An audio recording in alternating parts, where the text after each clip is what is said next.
That was purely from investing myself, taking action, backing myself and stumbling along the way as well. I've been doing deals for the whole 10 years and the market has moved. We've even gone through COVID during that time and the craziness that happened there. So there's no such thing as a perfect market. There's always deals around regardless of the market conditions. Don't quit your job until you've banked 2 times your income, because we want to make sure you can put food on the table and roof over your head while you're building your wealth.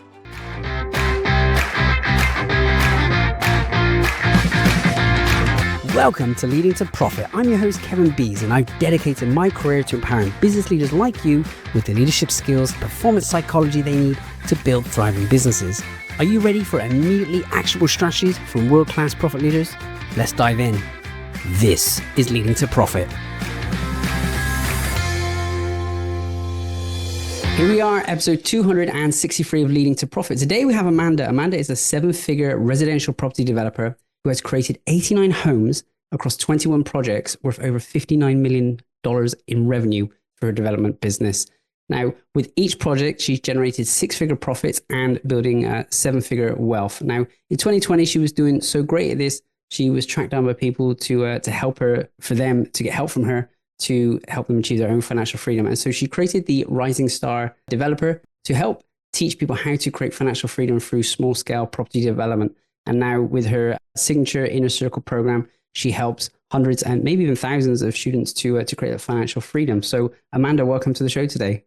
Thanks so much for having me. In 264 episodes, that's amazing.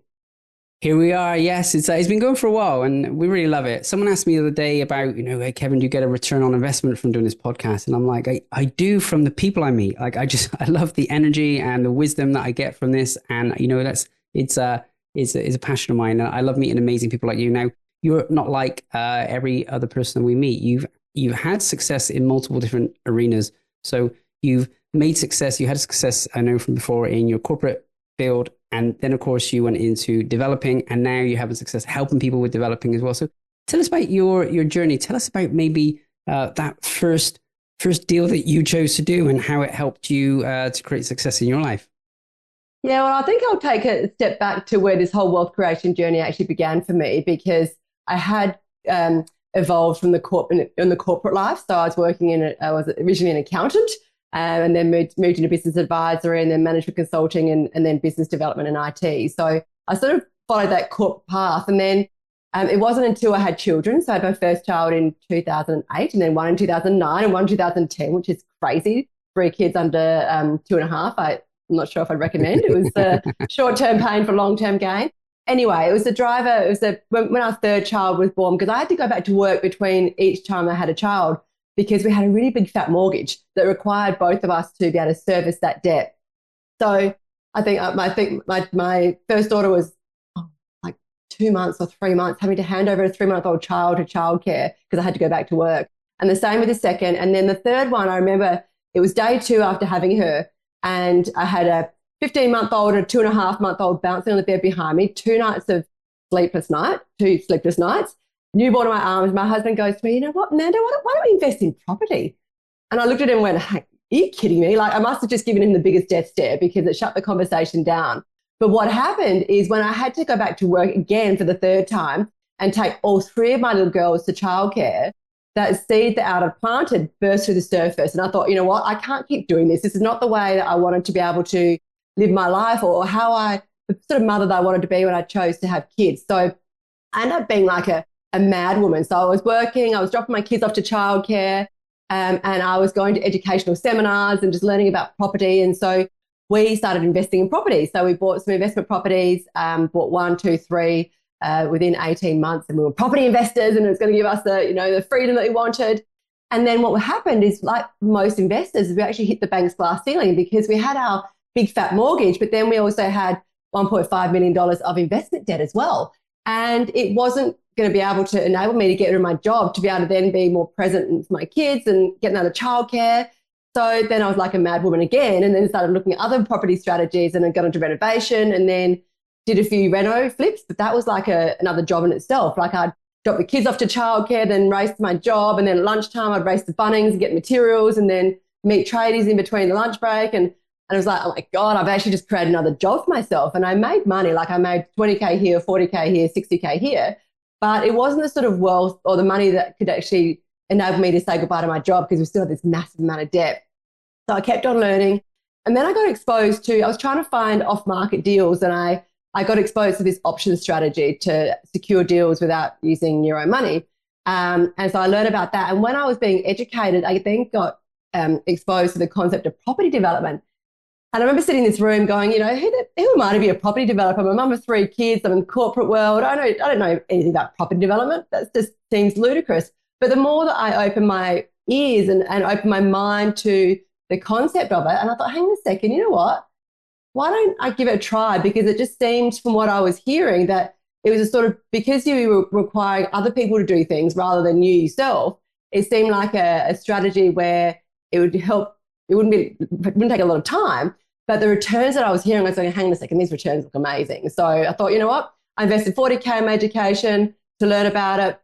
And I remember at the time we didn't have $40K, so we had to draw down on our mortgage. And I've got a really risk-averse husband, so I didn't think he'd even let me in the first place. But I actually got him in the room with the educator and got the educator to do the selling to him, which really helped. And then I think he could see the joint vision that we had and said, okay, yep, let's invest in it. We drew down on our mortgage to pay for this education. And then I set myself a target. I said, okay, I want to return that investment in 24 months. And so it was tough. I was sending out, hundreds of letters each week and getting my 5-year-old to, put stamps on my envelopes and trying to find off-market deals and just immersing myself in this whole world. And then we ended up getting a response to one of my letters, and it was a deal where, and I went and met with the owner, and they were in some financial difficulty. They needed $20,000 just to close the doors on their cafe.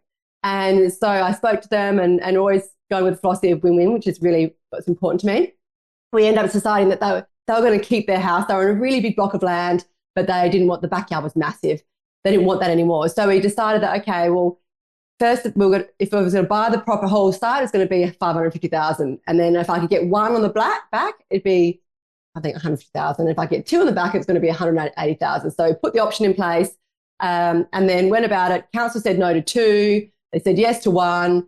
And so I called the owner that Monday and said, okay, look, council have finally said, okay, we're going to exercise the option, move it to contract.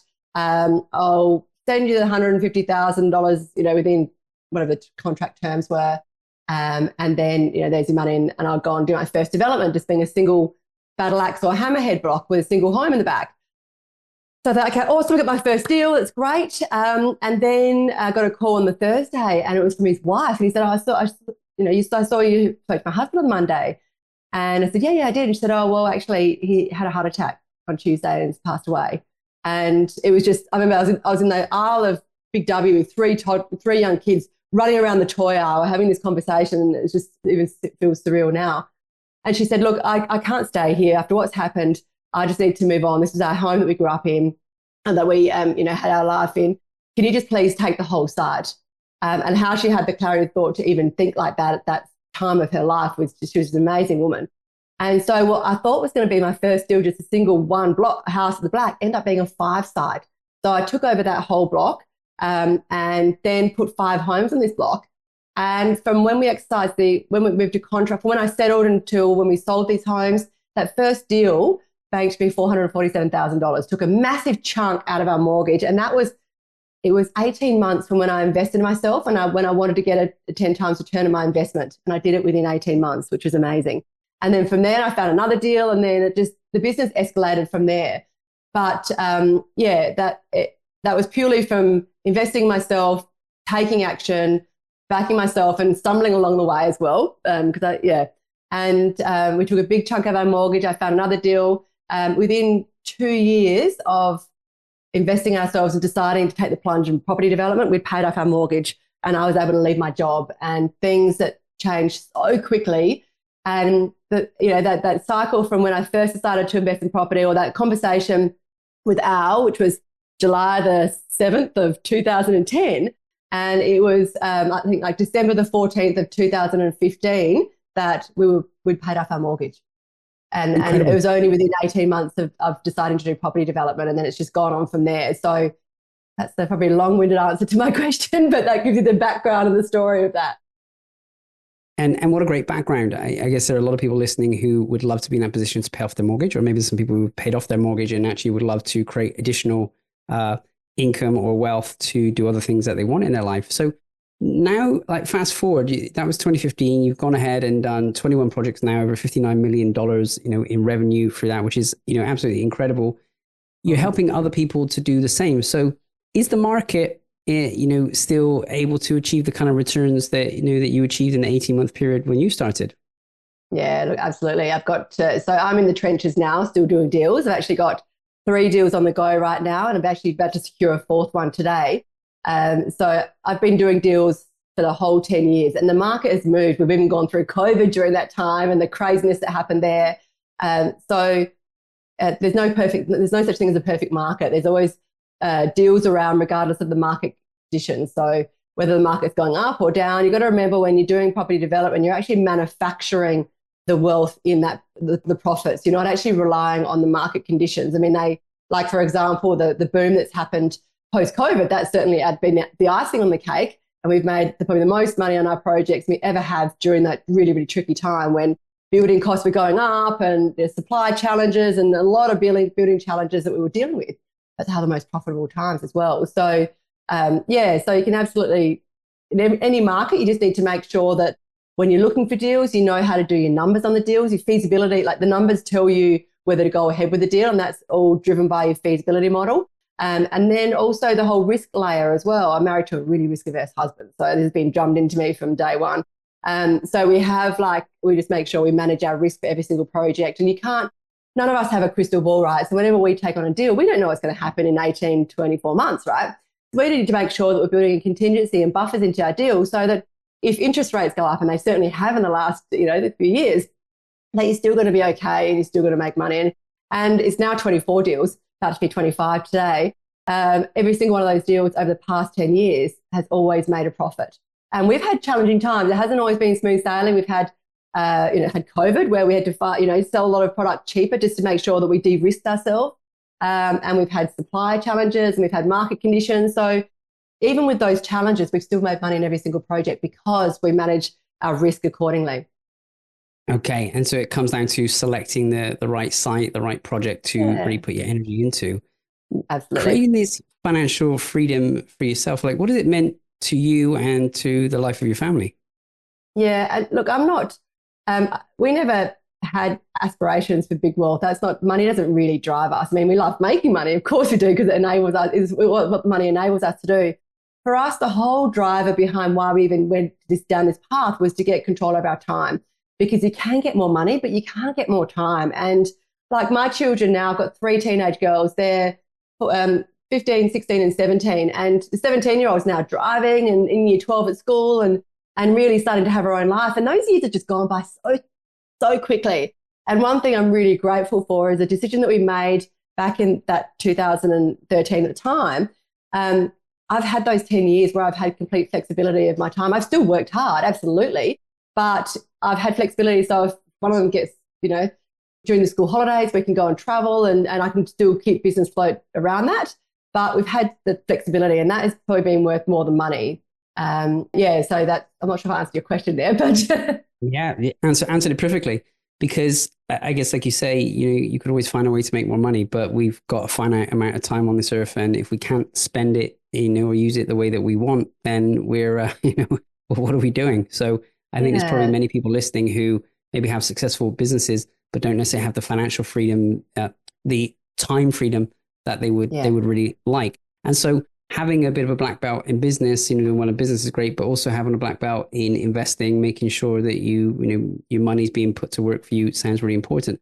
If someone's listening and thinks, yeah, okay, this is great, but I appreciate doing property development, I probably need a lot of money or a lot of capital to get started. So is that the case as well? No, absolutely not. So firstly, if I cover the time side of things, and I have so many people roll my eyes when I say this, but we probably spend about 3 to 5 hours a week on our development business. Like, seriously, most of my time is spent on Rising Star.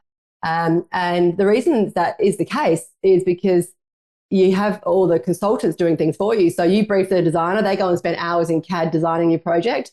You go and speak to your builder, they spend the hours and hours on site building your homes. Salespeople, they spend hours and hours speaking to your sales agent and all the different consultants, and you're just checking in and just managing that. When you're looking for deals, it can take a little bit longer. Once you've found your deal, it really doesn't take much time. So from a time perspective, it's a really great thing you can do as a side hustle, because I always say to my members, don't quit your job until you've banked 2 times your income, because we want to make sure you can put food on the table and roof over your head while you're building your wealth. So that's the time component. Now, from a money perspective, I always get asked, how much money do I need to do property development? And my answer is always as little or as much as you have. So once you actually work out your own line in the sand, which is your own equity, how much money you currently have available to you, and what also your borrowing capacity is to be able to do a deal, and you add those two together, and that gives you your total development funds, total funds to do a development. Once you know that, if that's not enough, then you can leverage other strategies, which is called money partners. And that's using either investors or joint venture partners to be able to provide what you don't have to be able to do deals, and then you profit share. So we have, even now, every single one of my deals, right from the very beginning, all of my deals have always been with money partners. So we don't actually use any of our own money to do our deals. It's either our money partners or the banks. Quick question. Are you leaving profits on the table? Discover where hidden profit leaks are draining your business and how to stop them. Download my free report, Stop Leaking Profits, at www.profit.gifts, GIFTS, and start maximizing your profit today. Now, back to the show. So leverage other people's money. It sounds like a very good way to go. That sounds fantastic.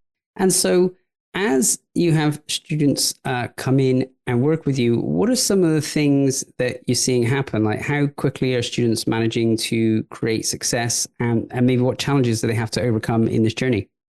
Yeah, so challenges, the pretty consistent challenge I see is the imposter syndrome. Who am I to be a property developer? Can I actually do this? And a lot of self-doubt. So I certainly work with that throughout their journey as well. And then it's just understanding the process. And the way that I teach is a really simple way. So by the time they finish the 6-module course, which I can do in 6 weeks, right, they've got a really good understanding of the process from start to finish. And then it's about implementing and tapping into the support. So I think once people get over that mindset huddle, mindset challenge, and then understand their financial situation, and then it's going in and doing the deal. So I meet with every single one of my students. I run them through like a fast start 5. So 5 things to really get them up and running. And part of that is the education. Part of it is making sure that they're being consistent. So dedicating those 3 to 5 hours a week and being consistent, because it's not the smartest people who actually do really well. It's the ones that are the people with the most money. It's the ones that are consistent, who keep showing up when the roadblocks happen, when things, there's always going to be ups and downs in property.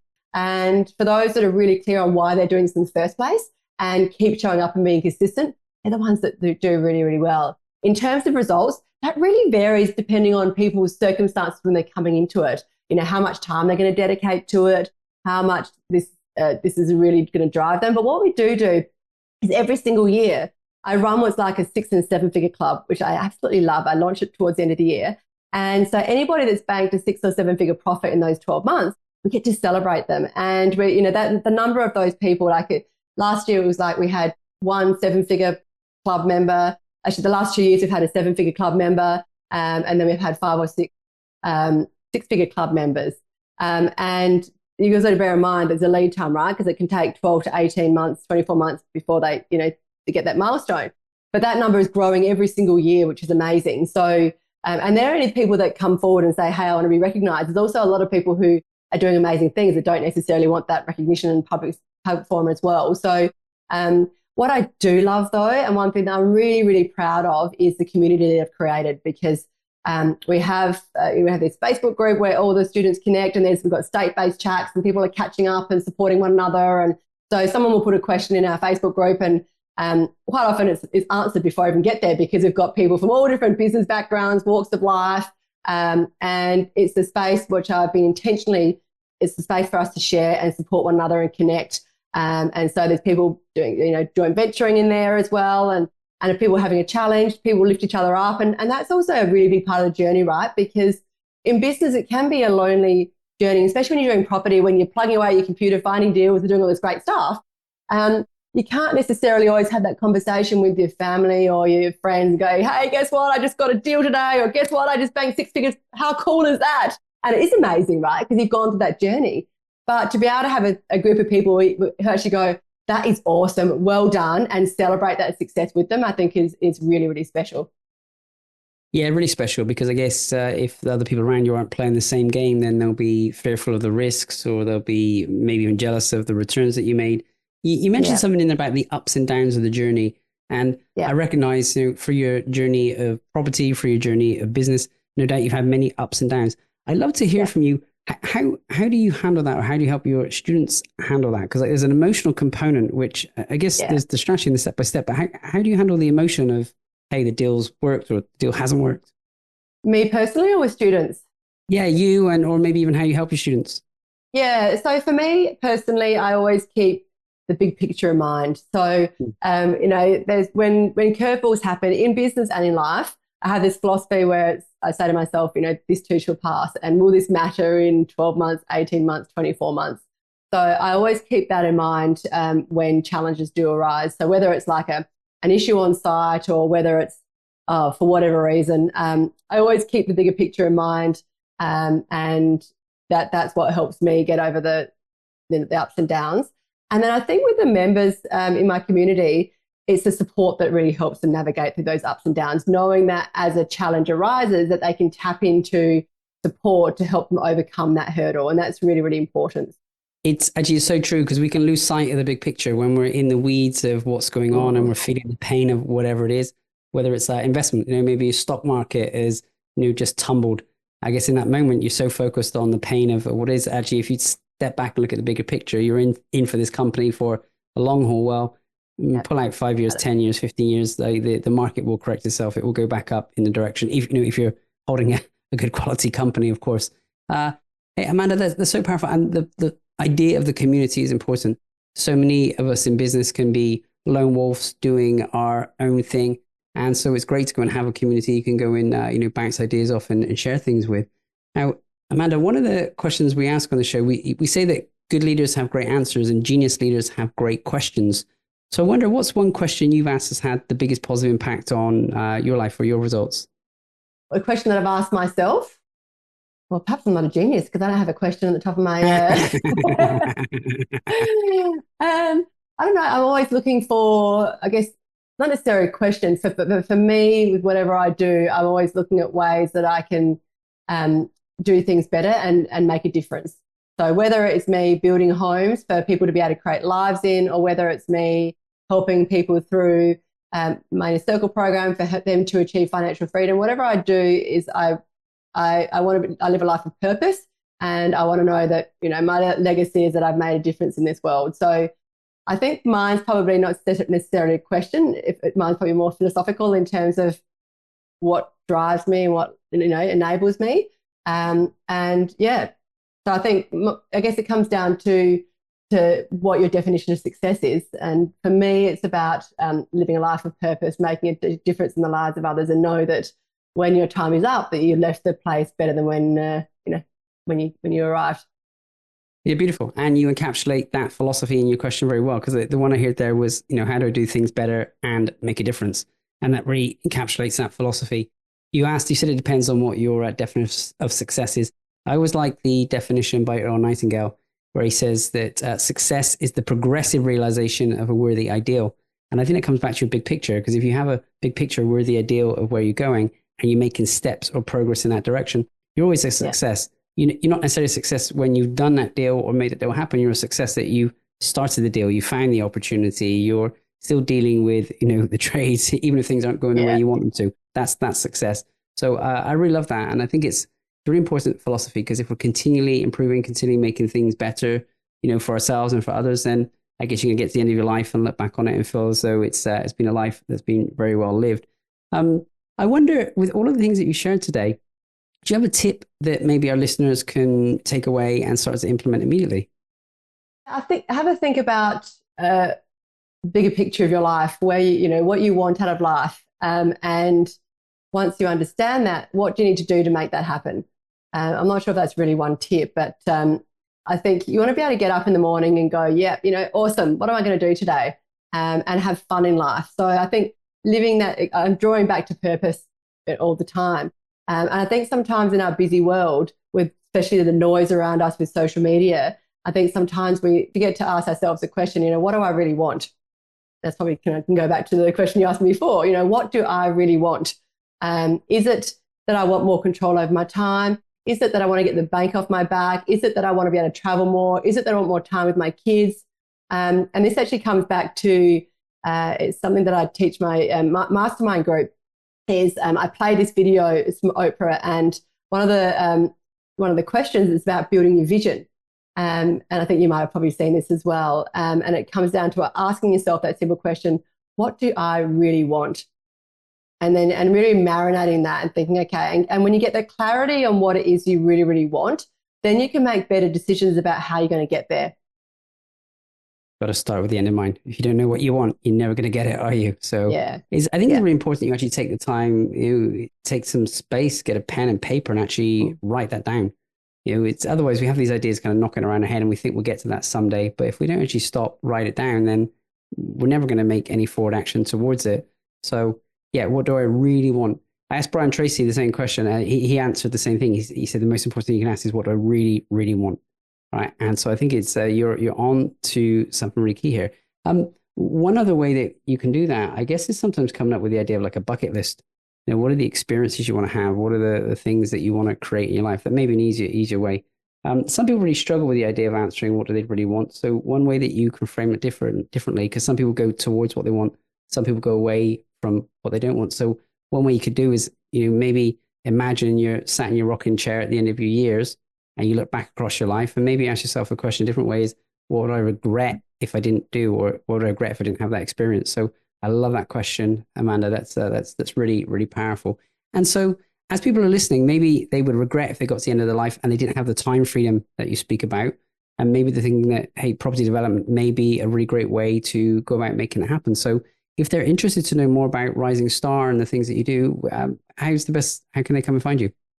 Yeah, for sure. So you can go and check out my website. So www.risingstardeveloper.com.au. And I think I've also given you a link, Kevin, as well, to a free ebook, which is called The 7-Figure Secrets. And that just opens your mind to the concept of property development as well.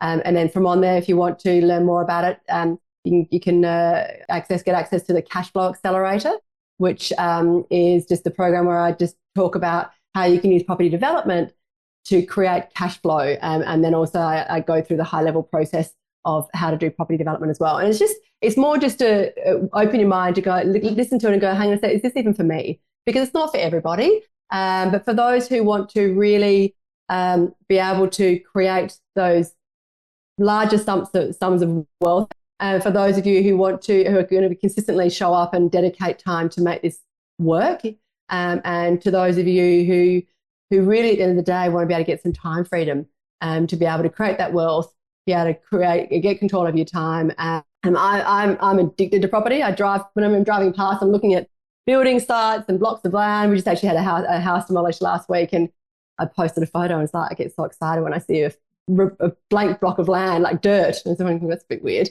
But I mean, that's the blank canvas to then create a home for somebody else. So yeah. So have a look at the ebook and check out my website, and on Instagram I've got a lot there. So Rising Star Developer. I'm sure if you Google it, there's lots of stuff anywhere, and then probably Facebook will end up stalking you, and you'll learn more about it anyway. So there you go. So we probably need to have you back for another episode on how to get Facebook to stalk people when they download your ebook. So if you would like more time freedom, you would like more financial freedom, and you'd like to accelerate your cash, then wherever you're listening, click in the show notes. There's a link there to risingstardeveloper.com.au, and of course the amazing ebook that Amanda just very kindly offered to share with us. Amanda, there's so much wealth of information that you shared with us today. Are there any other final messages that you'd like to share?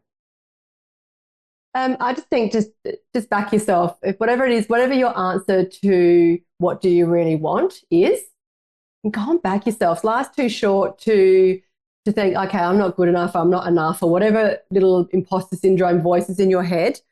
Go and give it a chance. Like, go and give whatever it is that inspires you. Give yourself a chance. You want to make sure that Time is the most precious resource. Go out there and do whatever it is that you think you want to do. And sometimes you'll make it, sometimes you won't, but give yourself at least give yourself a chance to live the life of your dreams. Beautiful, beautiful. And ask yourself that question, what do I really want? Get clear on that. Take some time this day, this week, and wherever you're listening, click into those show notes and go and get connected with Amanda. Amanda, thank you so much for everything today. I really appreciate it. My pleasure. Thanks for having me.